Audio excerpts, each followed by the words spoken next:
Okay, on and off rain today. I haven't gotten lucky anyways. Every time when I stopped thinking, hey, I could fly, it started raining again. Let's see if it will actually stop. With that in mind, what did I read today? In terms of, I guess, drones and light show, it sounds like here, it says Abu Dhabi is going to introduce the world's largest drone light show. As it says here, Khaled bin Mohammed bin Zayed witnesses sign of strategic partnership between Department of Culture and Tourism, Abu Dhabi, Nova Sky Stories, and Analog. Multi-year partnership reinforces Abu Dhabi's leading position in immersive storytelling and entertainment innovation. There's still all that news, if you guys remember, in the US where that drone fell from the light show and it hit the child, for example, which seemed to have made people a little uneasy about drone shows, but I guess in other places they're going full steam ahead. It says His Highness Sheikh Khaled bin Mohammed bin Zayed Al Nahyan, Crown Prince of Abu Dhabi and Chairman of Abu Dhabi Executive Council, has witnessed the signing of a strategic partnership agreement between the Department of Culture and Tourism, Abu Dhabi, Colorado-based Nova Sky Stories, and Abu Dhabi headquartered Analog, an Irani company specialized in physical intelligence and mixed reality. Through this multi-year partnership agreement, Abu Dhabi is set to launch a pioneering initiative that will integrate cutting-edge drone technology into large-scale immersive storytelling, further solidifying its position as a global hub for innovation in culture and entertainment. The synchronized drone performances will create artistic narratives across multiple iconic locations, weaving together the Emirates' rich heritage and dynamic future. So it seemed like there was a lot of different companies from around the world, and interestingly enough, as they indicated there, a US company too. It says it will introduce the world's most advanced fleet of 10,000 light show drones, a first of its kind initiative in the region, blending cultural narratives with advanced drone technology to create immersive experiences. 10,000, huh? I know there's been a lot of videos you've seen before, like those impressive ones with like dragons and all that, so I'd imagine they're going to try to push the envelope. And it says, quote, by harnessing innovative technologies, we are finding new and immersive ways to share our vision and culture with the world. At the intersection of creativity and entertainment, this partnership with Nova Sky and Analog will challenge convention, raising the bar for what residents and visitors can experience. These visual spectacles reinforce Abu Dhabi's leading position in entertainment innovation, delivering experiential and memorable moments for all. That's good overall, I would imagine, although there are those issues of technical difficulties with drone light shows still, especially with weather issues now, whether or not they have ways to combat that with what they're currently using. Doesn't seem like it currently, but I guess it's a step forward in terms of having these shows more prevalent in a lot of places. And I guess with that, how about drones being used in a bad way? Apparently, it says here, cartels are using it to go after each other. It says Mexican cartel attacks competitors with drones. Mexican cartels are ramping up their use of small strike drones, while the United States warns a potential unilateral deployment of troops to combat drug trafficking. Local media have released details of this incident along with footage showing drones in action from the operator's console. So if this video is accurate, you can see something falling out from the sky, apparently from the drone dropping the item. It's a vehicle carrying fighters, it says, from a rival CJNG. And it says the converted civilian drone suddenly dropped a homemade free-fall bomb on the opponents. The bomb was dropped accurately from a fairly high altitude, which demonstrates the operator's skill. This is not the first time drones have been used in cartel warfare, but in recent years, their activity and hostilities has only increased, and their scope of use has expanded. Drones are used for reconnaissance, drug transportation, bomb drops, or as kamikaze drones. There's been so much news about that recently, where people are just modifying, I guess, consumer drones, huh? Things like Mavics and stuff. The one from the other day, if you guys remember.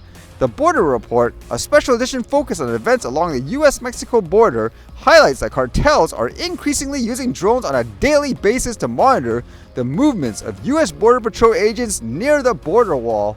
Wow, it's crazy. It's like they have their own little army and stuff too in this regards, huh? And same thing, I don't think these guys are going to pay attention to rules or anything like that, huh? You got to find ways to actually deal with them overall. But again, it's kind of crazy how people are just modifying all this stuff like crazy. I guess still a lot of news in relation to all that tariff issue between here in Canada and the US. And apparently at first it was talk where in Ontario they were going to charge the energy supply to the US with additional fees. And at the same time, they actually threatened to cut the power off, which actually created even more conflict. I don't know what they're thinking in terms of saying stuff like that. But in general, it seems like they're not going to go through with it yet anyways. Because it says here, Doug Ford suspends electricity tariffs, will meet with Trump administration. Ontario Premier Doug Ford announced Tuesday that he has agreed to suspend the 25% electricity surcharge he imposed on the United States and will meet the U.S. Commerce Secretary Howard Lutnick alongside Canadian Finance Minister Dominic LeBlanc this week. In a joint statement, Lutnick and Ford said they have agreed to meet formally in Washington on Thursday alongside the United States Trade Representative to discuss a renewed USMCA ahead of the April 2nd reciprocal tariff deadline. The news followed U.S. President Donald Trump's announcement Tuesday that he will impose 50% tariffs on Canadian steel and aluminum, up from his previous threat of 25%, effective Wednesday. If Canada does not reverse its retaliation and immediately remove its dairy tariffs, Trump said he will significantly increase tariffs on cars coming from Canada to the United States on April 2nd, saying, quote, that would permanently shut down the automobile manufacturing business in Canada, the president wrote on his Truth Social platform. The latest outbursts from the American president appear to have been triggered by Ford's decision to put a surcharge on electricity exports to the United States. I have to wonder, when people are making these decisions like this, are they thinking this through, or is it all emotional, for example? Kind of crazy. When do you think this will end? Or do you think it will never end and it will be a constant conflict? I know if there is any kind of like election or something like that here, this will be an issue, because again, it looks like not a lot of people are thinking of this rationally overall in terms of the best way to deal with it anyways.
I guess we didn't get lucky today, huh? So it's actually a lot of interesting archive footage, actually. I was trying to see like the other day whether or not the time lapse caught things like a rainbow and so forth. It looked like it did a little bit, so it's kind of interesting to see.